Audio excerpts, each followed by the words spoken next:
สื่อให้ความรู้ชุดอาหารปลอดภัยโดยศูนย์สัตวแพทย์สาธารณสุขและอาหารปลอดภัยคณะสัตวแพทยศาสตร์มหาวิทยาลัยเชียงใหม่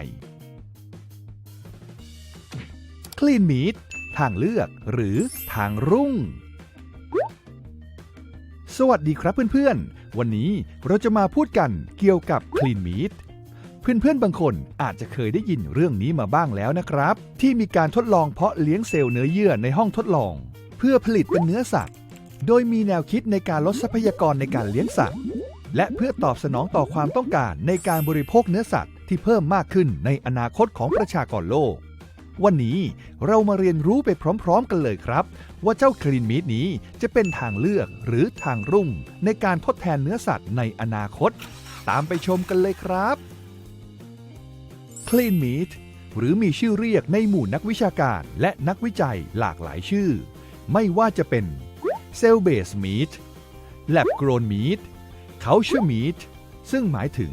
เนื้อสัตว์ที่ผลิตโดยกระบวนการเพาะเลี้ยงในห้องทดลองแทนที่การเลี้ยงปศุสัตว์แบบในปัจจุบัน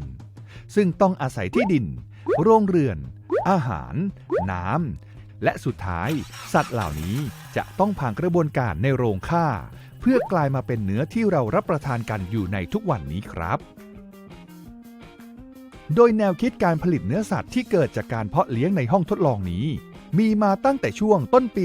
2000 เพื่อตอบสนองต่อปัญหาการเพิ่มขึ้นของประชากรโลกที่มีเพิ่มมากขึ้นเรื่อยๆโดยในปี 2050 คาดว่าจะมีจำนวนประชากรโลกเพิ่มเป็น 10,000 ล้านคนจากจำนวนประชากรปัจจุบันในปี 2020 ที่มีอยู่ 7,800 ล้านคนครับซึ่งนอกจากความต้องการอาหารในอนาคตที่มีแนวโน้มเพิ่มสูงขึ้นแล้วนั้นทรัพยากรธรรมชาติที่มีอยู่ในโลกเช่นที่ดินที่มีอยู่อย่างจำกัดจึงเป็นปัญหาในด้านการพัฒนาทางการเลี้ยงปศุสัตว์ด้วยครับเนื่องจากการขยายตัวของที่อยู่อาศัยและสังคมเมืองนักวิทยาศาสตร์จึงมีแนวคิดที่จะผลิตอาหารทางเลือกออกมาเพื่อลดการใช้ทรัพยากรที่มีอยู่อย่างจำกัดครับซึ่งต่อมาในปี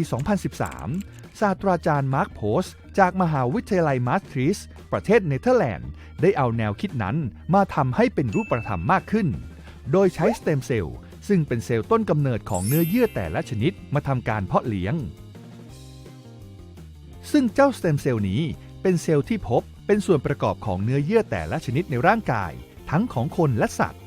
โดยมีความสามารถในการสร้างใหม่ได้และสามารถแบ่งตัวเพิ่มจำนวนเพื่อซ่อมแซมเนื้อเยื่อในร่างกายที่ได้รับบาดเจ็บหรือเสียหายได้ครับโดยในการทดลองของดร.โพสได้มีการตัดชิ้นเนื้อส่วนกล้ามเนื้อขนาด 0.5 กรัมจากวัวและแยกเอาเฉพาะส่วนเนื้อเยื่อกล้ามเนื้อออกจากเนื้อเยื่อไขมันโดยชิ้นเนื้อน้ำหนัก 0.5 กรัมจะมีสเต็มเซลล์ประมาณ 2,000 ถึง 3,000 เซลล์มาทำการเพาะเลี้ยงในอาหารเลี้ยงเซลล์ต่อจากนั้นจะเกิดการเพิ่มจำนวนและมีการสร้างสภาวะในการทดลองเพื่อกระตุ้นให้สเต็มเซลล์เปลี่ยนแปลงไปเป็นเส้นใยกล้ามเนื้อเกิดการหดตัวและเชื่อมเข้าหากันโดยเมื่อใช้เวลาทั้งหมดประมาณ 3 สัปดาห์เมื่อส่องดูลักษณะของเส้นใยกล้ามเนื้อภายใต้กล้องจุลทรรศน์จะพบว่าเส้นใยกล้ามเนื้อที่ได้มีลักษณะเหมือนเนื้อที่ได้จากการเลี้ยงวัวในธรรมชาติเลยแหละครับ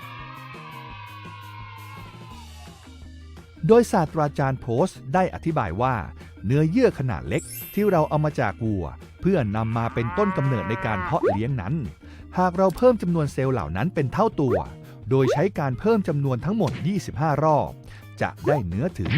34 กิโลกรัมเลยล่ะครับและหากเพิ่มจำนวนถึง 35 รอบก็จะได้เนื้อจากการเพาะเลี้ยงสูงถึง 8,000 กิโลกรัมเลยล่ะครับซึ่งเพียงพอที่จะเลี้ยงคนจำนวนมากๆได้อย่างสบายๆครับเนื้อที่ได้จากการเพาะเลี้ยงนี้ได้ถูกนำมาทำเป็นเบอร์เกอร์ในงานประชุมวิชาการในลอนดอนเพื่อให้นักชิมอาหารทดสอบโดยมีนักชิมให้ความเห็นว่ารสชาติที่ออกมานั้นคล้ายกับเนื้อวัวจริงๆแต่ยังมีรสสัมผัสที่แห้งเนื่องจากเป็นการเพาะเลี้ยงเฉพาะเนื้อเยื่อกล้ามเนื้อโดยที่แยกเอาเนื้อเยื่อไขมันออกจึงไม่มีรสชาติฉ่ำของไขมันผสมอยู่ด้วยโดยเบอร์เกอร์ชิ้นนี้มีมูลค่าสูงถึง 250,000 ยูโรหรือคิดเป็นเงินไทยถึง 9 ล้านบาทเลยล่ะครับเรียกได้ว่า เป็นเบอร์เกอร์เนื้อวัวที่แพงที่สุดในโลกได้เลยครับในปัจจุบันมีนักวิจัยรวมถึงบริษัทผลิตอาหารยักษ์ใหญ่จากหลายแห่งทั่วโลกได้ให้ความสนใจกับแนวคิดนี้และที่ผ่านมาได้มีความพยายามในการพัฒนาการเพาะเลี้ยงเนื้อจากสัตว์หลากหลายชนิดเช่นเนื้อไก่เนื้อปลาเนื้อหมูหรือแม้กระทั่งแนวคิดที่จะเพิ่มคุณค่าทางอาหารของเนื้อสัตว์เช่นการนำเซลล์เนื้อเยื่อจากสัตว์หลายชนิดมาเลี้ยงรวมกันการดัดแปลงเซลล์ให้สามารถผลิตโอเมก้า 3 ได้มากขึ้นหรือรวมไปถึงการผลิตเนื้อที่ช่วยลดคอเลสเตอรอลครับโดยในปัจจุบันนี้ยังไม่มีเนื้อที่มาจากการเพาะเลี้ยงจำหน่ายในเชิงการค้าเนื่องจากข้อจำกัดในหลายๆด้านเช่นการขยายขนาดในการผลิตเพื่อให้ได้เนื้อปริมาณมากขึ้นเนื่องจากขั้นตอนในการเพาะเลี้ยงเซลล์เหล่านี้ต้องอาศัยพื้นผิวในการเติบโตและเพิ่มจำนวนจึงต้องคิดค้นเทคโนโลยีขึ้นมาเพื่อแก้ปัญหาเหล่านี้และการผลิตเนื้อจากเซลล์ต้นกำเนิดเนื้อเยื่อหลายๆชนิดเพื่อให้ได้รสสัมผัสและรสชาติใกล้เคียงกับเนื้อจากธรรมชาติมากที่สุดโดยที่ไม่ใช้ชิ้นส่วนจากสัตว์เลยครับซึ่งถือว่าเป็นความท้าทายอย่างหนึ่งที่นักวิจัยจะต้องตอบโจทย์เหล่านี้ให้ได้ครับนอกจากนี้ปัญหาด้านจริยธรรมรวมถึงความคุ้มค่าและประสิทธิภาพของวิธีที่ใช้ในการผลิตก็เป็นอีกปัจจัยหนึ่งซึ่งหากเทคโนโลยีเหล่านี้ใช้ทรัพยากรที่มากกว่าการเลี้ยงสัตว์ด้วยวิธีธรรมชาติหรือเนื้อที่เพาะเลี้ยงให้คุณค่าทางโภชนาการได้น้อยกว่าเนื้อสัตว์จริงๆก็ถือว่ามีความคุ้มค่าน้อยที่จะทำครับและปัจจัยที่สำคัญอีกอย่างหนึ่งที่จะไม่พูดถึงไม่ได้เลยก็คือ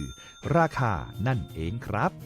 ซึ่งในขณะนี้เนื้อที่ผลิตด้วยวิธีการใหม่นี้ยังมีราคาสูงอยู่มากเนื่องจากเทคโนโลยีที่ใช้รวมถึงสิ่งที่แพงที่สุดในการเลี้ยงเซลล์เหล่านี้นั่นก็คืออาหารเลี้ยงเซลล์นั่นเองครับซึ่งต้นทุนในส่วนนี้เป็นต้นทุนที่สูงที่สุดในกระบวนการผลิตเทียบได้กับต้นทุนอาหารสัตว์ที่เป็นต้นทุนที่สูงที่สุดเช่นกันในการเลี้ยงสัตว์ในระบบปกตินั่นเองครับซึ่งต้องมาดูกันต่อไปว่าเทคโนโลยีนี้จะพัฒนาได้ทันกับความต้องการในการบริโภคอาหารของประชากรโลกหรือเปล่านะครับซึ่งหากสามารถลดราคาให้ได้ใกล้เคียงหรือถูกกว่าเนื้อที่มาจากระบบเลี้ยงปกติรวมถึงมีคุณค่าทางสารอาหารเทียบเท่าเนื้อปกติแล้วก็ถือว่าเป็นอีกทางเลือกหนึ่งที่น่าสนใจของผู้ที่นิยมรับประทานเนื้อสัตว์และให้ความสำคัญกับเรื่องสวัสดิภาพสัตว์เลยล่ะครับเป็นยังไงกันบ้างครับเพื่อนๆหากเพื่อนๆสนใจศึกษาเพิ่มเติมสามารถค้นหาคำว่า clean meat หรือ culture meat ได้เลยครับถือว่าเป็นเรื่องที่น่าสนใจมากเลยนะครับแล้วพบกันใหม่กับสื่อให้ความรู้ชุดอาหารปลอดภัยเรื่องต่อไปจะเกี่ยวข้องกับอะไรนั้นกด Subscribe ในช่อง YouTube กดติดตามเพจไว้นะครับแล้วพบกันใหม่ครับสวัสดีครับทุกคนด้วยความปรารถนาดีจากศูนย์สัตวแพทย์สาธารณสุขและอาหารปลอดภัยคณะสัตวแพทยศาสตร์มหาวิทยาลัยเชียงใหม่